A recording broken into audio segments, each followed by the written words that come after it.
Back to the MLG. I am Tasis, with me is Artosis, and it is good to be back on the stage.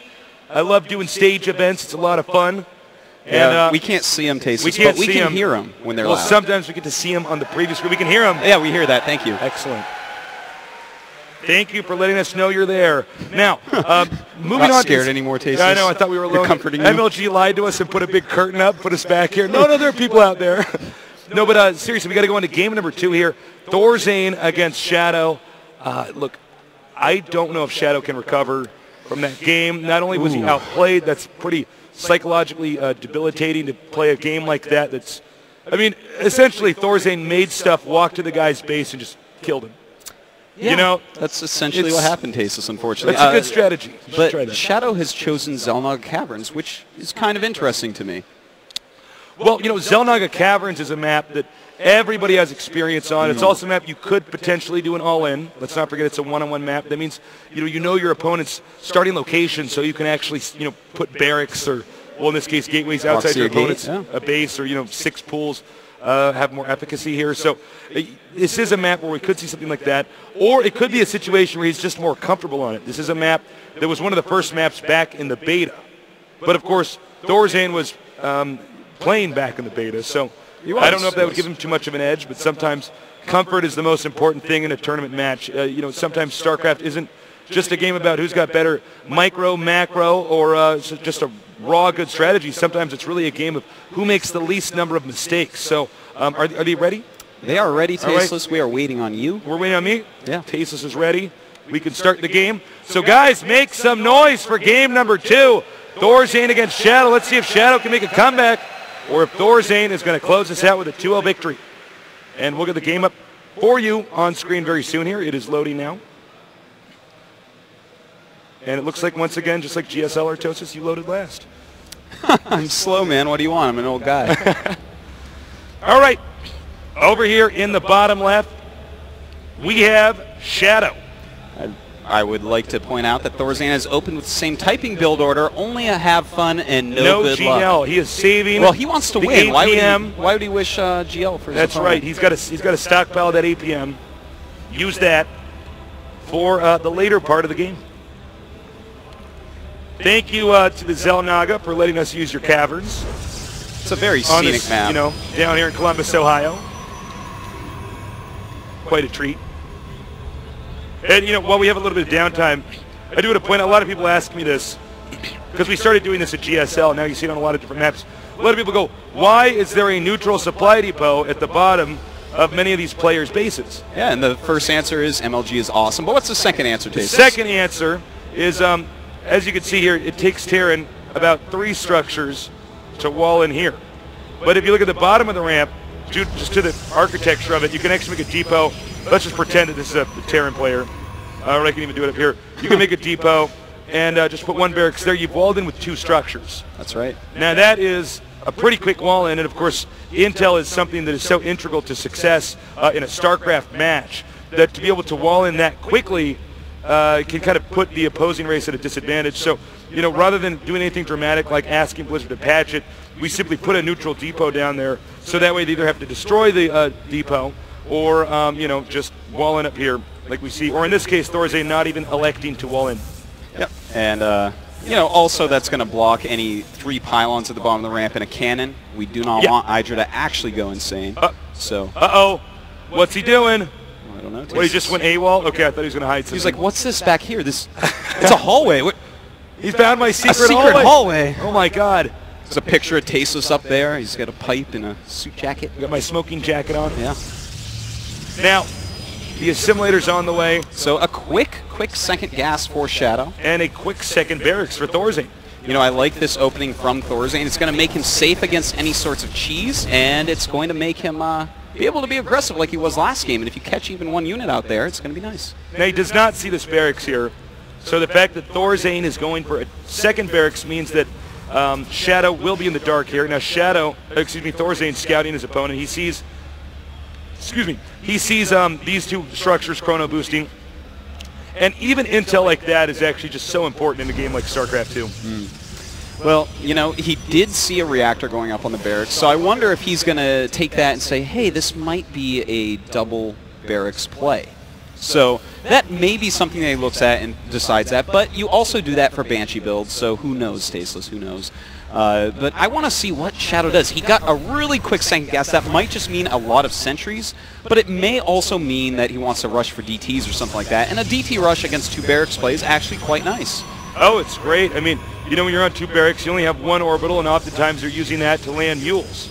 So getting the second... Oh, hold that thought. We're going to have the Stalker may come in here. Sometimes we see this used to get the probe in there to scout. Nice deflected by Thorzain. That's a very good technique. Oh. You go. Just, you know, it's a really great strategy to try to send that up as such. And Thorzain now coming through John's common knowledge hallway. Looks like he wants to try to get in and scout. There is a sentry he's attacking the depot. Oh, that's bad, man. Bad luck there for Shadow. And that's why he doesn't wish him good luck, Tasteless, because he wants to get his SCV in situations like that. And he sees it. He sees everything. That's huge. Thorzain knows all. Your death was not in vain, SCV. And now I think Thorzain may try to apply some pressure here. He knows there's what? Just a Stalker and 2 sentries, and even if you can just force a few force fields, that means it's going to be a little bit more difficult to, you know, move out later on, have a Guardian Shield, etc. And it looks like Thorzain going to be thwarted at the bottom of that ramp and making a command center right away when he sees, oh, you're warping a bunch of sentries. And you know what? He's going to feel actually pretty good right now. And there we go, a Nexus going up. But the reason why Thorzain is going to feel pretty good is because he saw that many sentries. That means, hey, no DTs are coming. I don't actually have to get detection too quickly. There's not going to be any like crazy Void Ray rush or something like that. So he can just sit here and make some bunkers and feel totally fine as long as he can hold off 3 to 4 gate pressure with his expansion.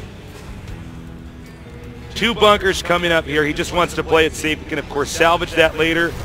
And I'm a little bit surprised to see the Protoss actually pushing out right now. I guess he's actually going to warp in a bunch more Stalkers over here, do somewhat of an MC-esque push, but of course we would need more gateways in a situation like that. This is kind of a build that a player like, especially Axlab, you see do this a lot, where, you know, you just make 3 gateways, you expand, and you go up in pressure a little bit. If your opponent miss micros, you might get a lot of damage in. Otherwise, well, you have enough sentries that you can run away. Force fields are the ultimate retreat tool. As you can see, the Nexus is coming in here. However, back at the Terran base, it's already up. Uh-oh, he's moving in. I don't know if this is the best idea.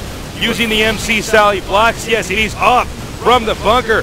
But here's the problem. Sentries don't actually do damage. It's like they have those little security flashlights. They don't actually heal enough, but with the Stalkers here, maybe that can change. We'll see. 1 bunker does remain. Does kill off some SCVs, so that's quite nice. And now if he warps in some more Zealots, he's going to have something to tank a lot of damage, but he used up a ton of force fields, Tasteless, so he has to be careful. If he hits again, it will be the last time. SCV does get in there, and see there are no other additional gateways. So now he's going to push in again. Thorzain needs to hold this. Right now, Shadow is sacrificing a huge amount of his tech tree just to try to do this attack. And he's got to be careful. Thorzain coming out with a lot of units. SCV's coming up. Even a mule in there. Even a mule in this. Can't hit anything, but that's all right. Run up there and tickle him. And it looks like, well, he's still doing a lot of damage, Tasteless. He's got high health on a lot of these sentries, and if you shine up flashlights on someone, it does hurt them. So he's getting some Marauders here. Now he needs to just keep this orbital alive. Oh, nice. Stimming in there to just get that 1 sentry. He's back up over here. He's turtling. He's going to need 1 more additional bunker. As you can see, there's 2 barracks right now. It looks like Thorzain's barely holding on right now. He does have this angle, trying to get this bunker in a kind of an uncomfortable position, blocking off workers. Shadow right now. I'm not sure if he should be going in one more time, Tasteless. He has almost no force fields left. It looks like he might have 1 or 2 total. And that's when you really kind of pull back and say, okay, I've done the damage that I can do, and it is time to run away, because if Thorzain gets enough units and traps these in here, losing that many sentries can put Shadow behind, even though he's done a great job getting ahead so far with this push. He comes in again, continuing to poke at the orbital command here. But look, there's getting a considerable number of Marines and Marauders down here, but with the SCVs there to buffer against the Zealots. He does do some nice force fields, though. And this Marauder trying to get back. SCV's coming out. He is killing some SCVs. Shadow looking pretty scary right now. But remember, Shadow is sacrificing his tech tree to do a rush like this. But that's all right, Tasteless, because he is doing a ton of damage right now. 43 SCVs, well, 43 probes against 23 SCVs. Thorzain has lost a lot of economy. His supply is down at a measly 44 next to the 84 of Shadow. And this is actually quite amazing. Thorzain, one of the best TVP players in the world, and Shadow, this relative unknown from Czech 6, is actually crushing him right now. Yeah, this is pretty impressive what we're seeing here. The orbital is lifted, so that means right now this is a victorious rush here from a Shadow as he moves in here. The orbital, of course, would ideally want to be planted over in this region. It looks like he will actually chase him all the way up the ramp. Not even enough time to salvage that. Another bunker being erected over here at the entrance. SCV's coming to block at this location over here. Asus, I don't think that Thorzain can actually come back from here. There are so many units for Shadow right now. He's up over double the supply of Thorzain, 100 against 49. He's up to 5 gates now, as we see right there. And he just keeps warping in more units. And by now, this attack has gone on so long, he has force fields again. Well, you know, he's going to use the orbital here to kind of wall in. If Thorzain comes back from this, it'll be a miracle. SCV peeks to see what was out here. You know, technically, until you know, there's enough medevacs out, you can just keep force fielding this region, and as long as you have enough stalkers back here at your base, that's the Tasteless contain right there. That's the Tasteless contain, unless it doesn't work. Now, he's going to move out here with the medevac.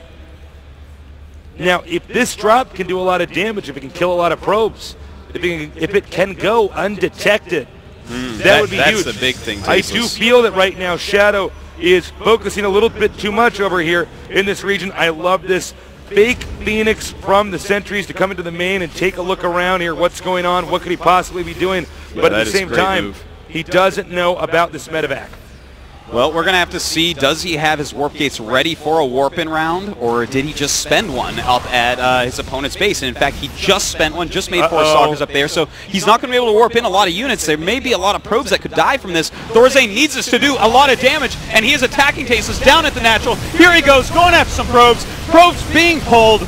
Shadow looks like he's not going to take too much damage, but he's going to have to send some units down. He is not really dealing with this very well. And as you can see, Stim, of course, very strong in this situation here. Medevac pretty low on HP. Nice control, though. Thorzain showing some amazing micro wide. He's one of the best players in the world. And those stalkers now, can they hold this? The probe's coming out, and it looks like he will have a successful hold, but Thorzain has done some pretty decent damage here. The medevac is gone. The third base almost, well, excuse me, just now finishing. And as you can see, Thorzain, oh, hold that thought. He tried to slip out here. Oh, that was close. Shadow almost catching Thorzain with his pants down, but he had the belt that is the medevac and pulled him back up. Thank God. Now he moves out here. He is basically, since that drop, our Protoss player has opted to give Terran freedom of the map again. He says, all right, my economy is so good, all I really need to do is defend well. I mean, this is a pretty intimidating army. Thorzain's, if you note, has even kept the SCVs with his army. He may do one more all-out attack and attempt to just end this right here. Let's find out. And he's getting ready to go in here. Nice fake immortal. Oh, wow, that's going to scare him. And there's a real immortal as well, Tasteless. And nice fake Colossus here, too. I got to say, Shadow really impressing me. Oh, man, good force fields right there. And it looks like he is going to be able to crush Thorzain's army. In fact, even warping in Zealots behind for the flank. Very nice move by Shadow. And Thorzain is in even worse shape than before. 48 supply against 111. 3 bases against just the natural mining now. Well, that's, I was going to say, that's GG. GG and well played, says Thorzain. And what I thought was quite an upset, but I got to say, Thorzain was straight up outplayed there. He actually was, Tasteless, and that is so surprising and impressive to see. This is a guy that I look at and I'm like, well, Thorzain might have won here MVP. I mean, I don't know, man. He's such an amazing TVP player, but Shadow just showed a lot of skill that game. Very well done rush, just kept reinforcing it, and it wasn't even really a rush. You know, it was just the 3-gate pressure, which is obviously a very popular build right now in the matchup, but just, wow, really amazing play by SixJax Shadow. All right, we're going to go quick commercial here, but we'll be right back, guys, so don't go too far away.